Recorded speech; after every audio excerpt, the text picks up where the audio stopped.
Hare Krishna, my dear students, and welcome to our channel Zenduka Learnings. Screen पर आपको दिखाई दे चुका है कि आज हम आपके लिए क्या लेकर आए हैं और आप देख रहे हैं कि भाई यहाँ कुछ मई 2025 सीए इंटरमीडिएट के एडवांस्ड अकाउंटिंग के पेपर से रिलेटेड कुछ लिखा हुआ है। कई स्टूडेंट एकदम सोच रहे हैं अरे जरूर ये एबीसी एनालिसिस होगा, तो मैं पहले ही बता दूं कि मैं तो एबीसी एनालिसिस की जगह हमेशा बात करता हूं ए टू जेड एनालिसिस की, क्योंकि ये तो प्रोफेशनल एग्जाम है। कब क्या कितने मार्क्स का किस में से कैसे पूछ लिया जाएगा इसका कोई प्री डिटरमाइंड फॉर्मूला नहीं है, ठीक है। फिर भी यहां पर मैंने कैटेगरी 1, 2, 3 कुछ लिखी हुई है और आज के इस वीडियो में आपको मैं बहुत ही इंपॉर्टेंट कुछ इंफॉर्मेशन भी दूंगा और बहुत ही इंपॉर्टेंट एक स्ट्रेटेजी बताऊंगा कि रिवीजन के लिए अब जो समय बचा है किस तरीके से आपको रिवीजन करना चाहिए। सभी स्टूडेंट से लगभग सभी से बातचीत होती रहती है और बहुत मेहनत कर रहे हैं क्लासेस खत्म होने के बाद स्टूडेंट्स, और अब लगभग सबका सिलेबस भी कंप्लीट है। मैं यहाँ पर एडवांस्ड अकाउंटिंग की बात कर रहा हूँ, तो अब रिवीजन क्या कैसे होना चाहिए। डेफिनेटली एग्जाम के 3-4 दिन पहले तो आप एडवांस्ड अकाउंटिंग पढ़ेंगे ही, लेकिन अब रिवीजन के वक्त आपको, लास्ट रिवीजन के वक्त भी आपको क्या क्या चीजें यहाँ पर इस मंथ में ध्यान रखनी चाहिए। तो ध्यान दीजिएगा, यहाँ पर मैंने कुछ बातें लिखी हुई हैं। यहाँ पर देखिए, सबसे इंपॉर्टेंट बात है कि ऐसा कुछ नहीं होता कि ये वाला चैप्टर इंपॉर्टेंट ज़्यादा है। वो तो आपको भी पता है कि भाई किन टॉपिक्स का वेटेज ज़्यादा है, उसे डिस्कस करने का कोई सेंस नहीं है। मई 2025 में किस तरह से आपको अप्रोच करना चाहिए, मेरे हिसाब से मैंने एक प्रिडिक्शन किया है, मैं आपको वो बताने वाला हूँ। तो सभी ध्यान देंगे कि देखिए एक चैप्टर है फाइनेंशियल स्टेटमेंट ऑफ कंपनीज। मई 2000 आपका जो अब अपकमिंग अटेम्प्ट है मई 2025, उसमें फाइनेंशियल स्टेटमेंट में से कैश फ्लो स्टेटमेंट आने के चांसेस बहुत ज्यादा हैं। आप कैश फ्लो स्टेटमेंट यानी AS3 रिवाइज्ड को ढंग से पढ़ेंगे और स्टडी मटेरियल बेस्ड जितने भी डायरेक्ट और इनडायरेक्ट मेथड के क्वेश्चंस हैं उनको अच्छे से करेंगे। खास तौर पर उसमें जो टैक्सेशन का, एडवांस टैक्स का और डिविडेंड का एडजस्टमेंट होता है उसको, उस पर ध्यान देंगे। तो ये कैश फ्लो स्टेटमेंट आने के चांसेस ज़्यादा हैं। अब जैसे कि मैंने यहाँ लिखा है कि जैसे इस कैटेगरी में मैंने जो भी 1 कैटेगरी में रखा है उसमें 75 मार्क्स का पेपर इस बार आने की संभावना है, और बाकी सेकंड कैटेगरी में 15 मार्क और थर्ड कैटेगरी में जो है 10 नंबर का पेपर आने की संभावना है। और अब इसी फाइनेंशियल स्टेटमेंट ऑफ कंपनीज में जो P&L और बैलेंस शीट बनाने वाले क्वेश्चन हैं, तो वो तो डेफिनेटली शेड्यूल 3 सबका पढ़ा हुआ होता है, पढ़ते ही हैं। तो यहां पर इस अटेम्प्ट में P&L और बैलेंस शीट बनाने का क्वेश्चन आएगा शेड्यूल 3 बेस्ड। इसके चांसेस थोड़े से कम लगते हैं मुझे, लेकिन अगर आएगा भी तो बहुत ही जनरल क्वेश्चन आएगा। सर्टन एडजस्टमेंट्स उसमें दिए होंगे जो कि बड़े कॉमन से होंगे, इसलिए स्टडी मटेरियल बेस्ड और कुछ भी पिछले एग्जाम के 2 से 3 क्वेश्चन इसके करके जाएंगे तो सफिशिएंट होगा। और 10 थर्ड कैटेगरी में इसी टॉपिक में डिविडेंड डिस्ट्रीब्यूशन रिलेटेड कि पास्ट ईयर के प्रॉफिट से कितना डिविडेंड दिया जा सकता है, ऐसा क्वेश्चन आने के चांसेस बहुत बहुत बहुत कम है, लेकिन उसका एक ही क्वेश्चन है तो वो आप कर लेंगे। तो कहने का मतलब ये है कि फाइनेंशियल स्टेटमेंट ऑफ कंपनीज में कैश फ्लो स्टेटमेंट पर हमें ज्यादा फोकस रखना चाहिए। अब बारी आती है रिकंस्ट्रक्शन ऑफ कंपनीज की। इसमें अमलगमेशन, एब्जॉर्प्शन, एक्सटर्नल रिकंस्ट्रक्शन भी है और इंटरनल रिकंस्ट्रक्शन भी है। तो इंटरनल रिकंस्ट्रक्शन जो है उसके आने के चांसेस कंपैरेटिवली कम है। अमल के वैसे भी इजी टॉपिक है और उसमें भी याद रखें, अगर इंटरनल रिकंस्ट्रक्शन का जो क्वेश्चन आप कर रहे हैं तो उसमें खास तौर पर ध्यान रखना कि स्टडी मटेरियल में जो शेयर सरेंडर वाले क्वेश्चंस दिए हुए हैं वो शेयर सरेंडर रिलेटेड क्वेश्चंस करने हैं, ठीक है। बाकी जनरल एडजस्टमेंट ही होते हैं उसमें, और एक इंटरनल रिकंस्ट्रक्शन वाले टॉपिक में एक alteration of share capital, share को सब डिवाइड करना, तोड़ना, जोड़ना, वो दिया होता है। तो उसके बहुत ही rarest of the rarest chance है कि उसका कोई आएगा भी तो बहुत छोटा सा क्वेश्चन आ जाएगा या वो किसी क्वेश्चन का पार्ट होगा। मेनली रिकंस्ट्रक्शन ऑफ कंपनीज में मई 2025 में क्वेश्चन जो आने की संभावना है, पूरी चांसेस हैं कि एक बहुत ही बड़ा और बहुत ही अच्छा क्वेश्चन जो आएगा वो अमलगमेशन, एब्जॉर्प्शन, एक्सटर्नल रिकंस्ट्रक्शन में से आएगा।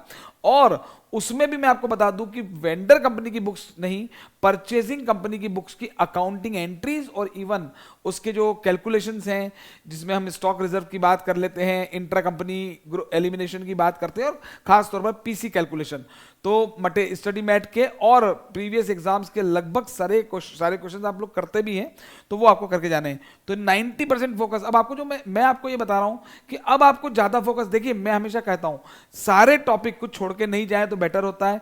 कॉन्सेप्ट सबके ही पढ़ने हैं।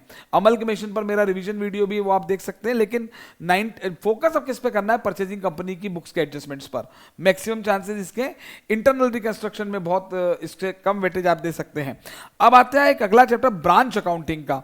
ब्रांच अकाउंटिंग में 3 कैटेगरी होती है, डिपेंडेंट ब्रांच, इंडिपेंडेंट ब्रांच और फॉरेन ब्रांच भी इंडिपेंडेंट ब्रांच ही, पर वो एक अलग कैटेगरी में हमने रखा है। तो फॉरेन ब्रांच के क्वेश्चन आने के चांसेस बहुत ही कम है। एस 11 के साथ मर्ज होकर कोई कॉन्सेप्ट आ जाए तो एक अलग मुद्दा है इस जो है, लेकिन बहुत ही इसके चांसेस नहीं है। इस पे आप कम फोकस करें। अभी देखिए, कम फोकस करने का मतलब ये नहीं कह रहा हूं मैं कि इसको छोड़ना है। मैं आज आपको सिर्फ बता रहा हूं, मैं मान के चल रहा हूं आपने अपना रिवीजन कर लिया है, जैसे ही प्लानिंग हमने बताई थी, आपके टीचर्स ने बताई होगी आपको, आपने कर लिया है। लेकिन अब इस क्या फोकस करना है, अब मेरी बात ध्यान से सुनना। इंडिपेंडेंट ब्रांच के आने के चांसेस मुझे कम लगते हैं, लेकिन डिपेंडेंट ब्रांच के चांसेस मई 2025 में ज्यादा फोकस आपको करना चाहिए डिपेंडेंट ब्रांच के क्वेश्चन में।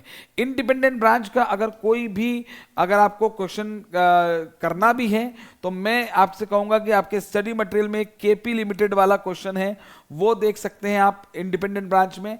और एक आपको इंटर ब्रांच ट्रांजैक्शन के जो क्वेश्चंस हैं, जिसमें जो है रिसीविंग ब्रांच डेबिट क्रेडिट हम करते हैं, इंटर ब्रांच आपसी ब्रांचेस के जो ट्रांजैक्शन होते हैं उसको आप देख लें।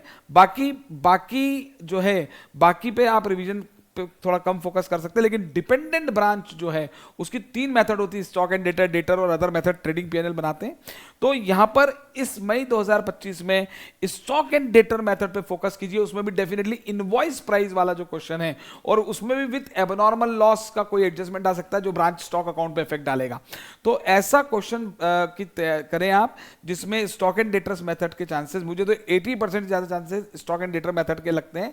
देखिए, ये मेरा अपना एक एनालिसिस है, वो मैं आपके साथ शेयर कर रहा हूं। और किस ऑर्डर में आपको रिवीजन करना है, मैं नहीं कर रहा हूं कि आप कुछ छोड़ें, लेकिन एक ऑर्डर, एक दिमाग में एक फ्रेमवर्क तैयार रखें। डेटर्स मेथड जिसमें सिर्फ एक ब्रांच अकाउंट बनता है, उसके चांसेस 15% हैं, मतलब आ सकता है। तो उसमें भी हमें ज्यादा दिमाग लगाने की जरूरत नहीं है, हमारे स्टडी मटेरियल में सफिशिएंट क्वेश्चंस हैं, वो आप कर लें।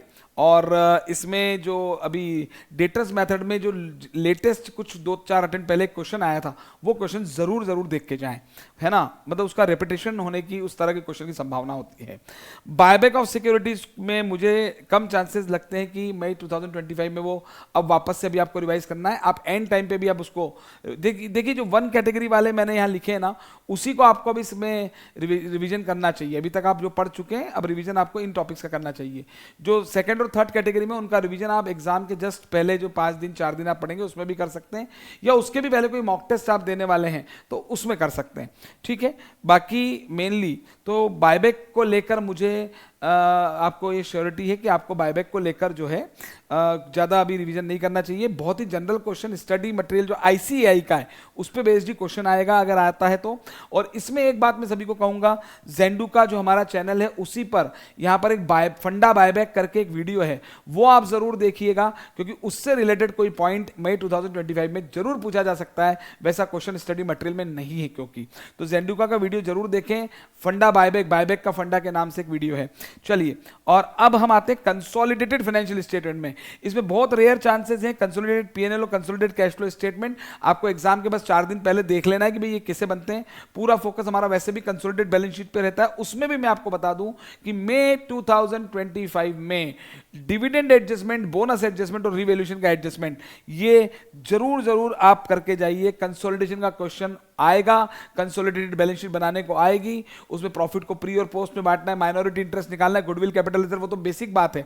लेकिन उसके अलावा एडिशनल डिविडेंड का एडजस्टमेंट आएगा, डिविडेंड बाय सब्सिडरी कंपनी का एडजस्टमेंट आएगा, जिसमें वो प्री प्रॉफिट्स और पोस्ट प्रॉफिट में से डिविडेंड देगी तो उसका इंपैक्ट जो है पेरेंट कंपनी के प्रॉफिट पर और गुडविल कैपिटल रिजर्व में आता है, वो सारी बातें।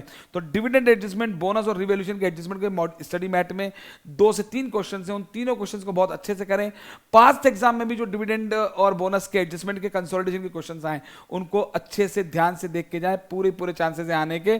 और एक यूनिफॉर्म अकाउंटिंग पॉलिसी, पेरेंट और सब्सिडरी की अकाउंटिंग पॉलिसी को यूनिफॉर्म करना होता है, उसके बहुत रेयर चांसेस है। मैंने अब 20% लिखा है, खैर मुझे तो 20% भी नहीं लगता, आप तो 80% मान के चलें, बाकी 90% चांस है कि कंसोलिडेटेड बैलेंस शीट में भी इन्हीं एडजस्टमेंट को फोकस करते हुए क्वेश्चन बनेगा और वहीं गलती होगी, ठीक है ना, इसलिए उसको अच्छे से करें। और अब ये सारी बातें हो गई यहां पर, अब हम अकाउंटिंग स्टैंडर्ड्स की बात कर रहे हैं।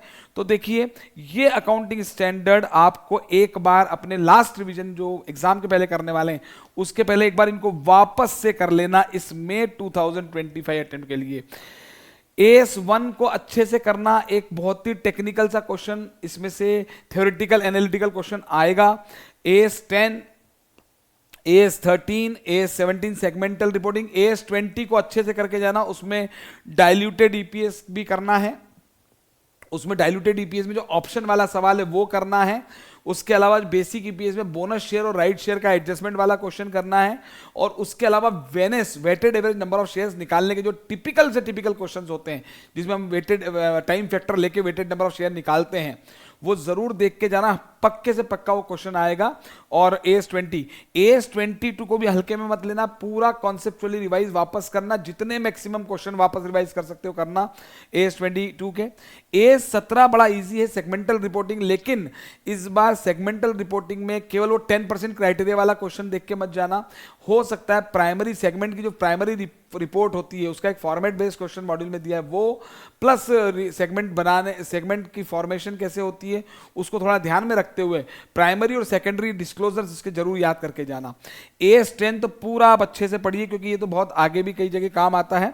और AS1 डिस्क्लोजर अकाउंटिंग पॉलिसी का है। तो ये जो AS13 पूरा module based study material based कर लें, इसमें जो है डिविडेंड, इक्विटी शेयर में इन्वेस्टमेंट है, डिबेंचर में इन्वेस्टमेंट है, वो सभी क्वेश्चंस आपको करने चाहिए AS13 इन्वेस्टमेंट अकाउंटिंग का।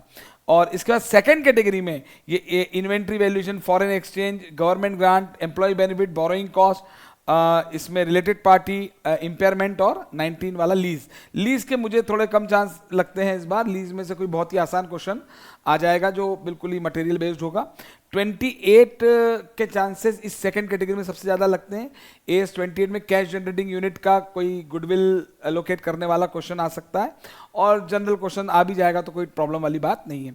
बाकी ये जो AS हैं, AS4 कंटिजेंसीज, नेट प्रॉफिट और loss for the period, construction contract, revenue recognition, 24 is discontinuing operation, interim financial reporting and this intangible assets and provisions and contingent liabilities, ये इसके chances, ये theoretical AS है। इसमें निश्चित रूप से दो, इन सब में से मैं फिर भी कह रहा हूं कि खास तौर पर AS9, AS5 और AS29 और 26 बेस्ड कोई दो क्वेश्चन एनालिटिकल बेस्ड आने की संभावना है, जिसमें कि पेपर 10 से 12 मार्क का पेपर कवर करेगा ये। और इस तरीके से ये बाइफर्केशन हमने किया है। तो मेरे हिसाब से अब आपका जो रिवीजन पैटर्न अप्रैल मंथ में होना चाहिए वो इस पैटर्न पे, इस को ध्यान में रखते हुए होना चाहिए। आप यहाँ पर ये स्क्रीनशॉट इसका ले सकते हैं और इस ऑर्डर में रिवाइज कर सकते हैं। चलिए, all the very best of luck. ठीक है, बोलो सियावर रामचंद्र की जय। Bye bye.